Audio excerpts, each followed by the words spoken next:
All right, welcome to Creator Hardware, where today we're going to talk about exporting your project in Premiere Pro, the best way to prevent crashes.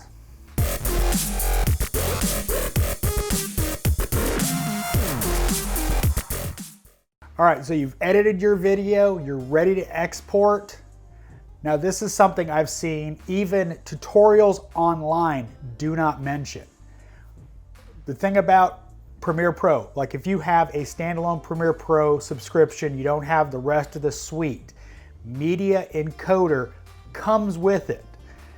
And one of the things that people always do when they go to export their project is they will come up here, they'll go export, media, they'll set it to, you know, whatever thing they want to do. I got to change the name real quick because I don't want to.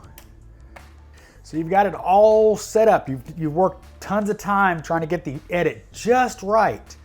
You go to hit this export button and then it crashes. Anybody that's worked in Premiere Pro knows sometimes it just goes poof.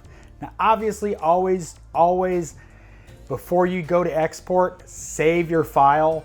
Do a manual save of your project. Why? Because then you'll be able to recover it. Your settings as far as how you export it, I generally export it to the YouTube 4K preset. It compresses it a little more. There's some quality lost, but I'm uploading to YouTube, so really doesn't matter that much. But what you want to do is hit Q, not export. What that's going to do is open Media Encoder. That is a standalone program. Now you've dynamically linked that file to Media Encoder. So it's already transferred to Media Encoder. So what you can do is actually go here, close your file in Premiere Pro. Guess what? It'll still export. If Premiere Pro crashes while you're in the middle of an export, it doesn't matter because it doesn't have to be open. You can encode your file even with Premiere Pro crashing. I actually had that happen where I just finished sending my project to Media Encoder and went to clip out a thumbnail for my, thumbnail for my video, and Premiere crashed.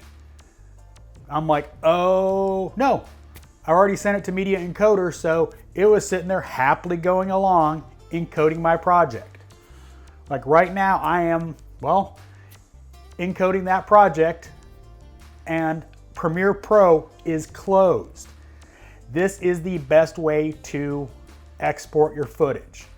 When you're doing a Premiere Pro project, do not use that export button. It is one of the worst things you can do. Why?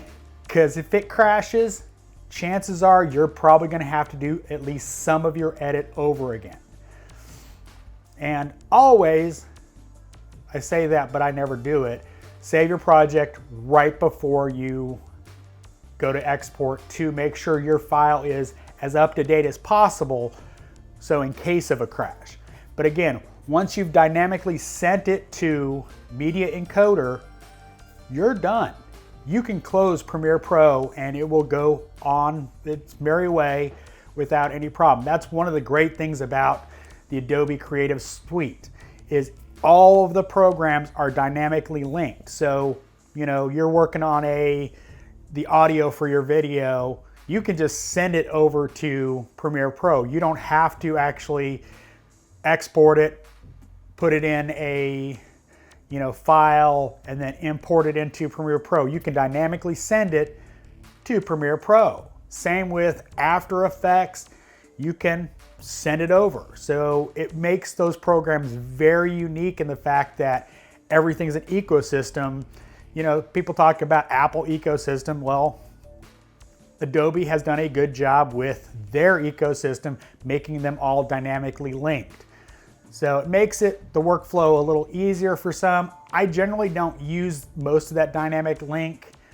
I'd rather have the file saved on my PC rather than send it over and, might get lost in the ether if I have to change programs or, do something. I just don't use it that much.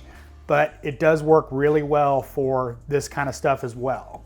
And best way to actually make sure your video gets exported so you can post it. Hope you enjoyed this video. As always, hit record, hit upload. This is Creator Hardware.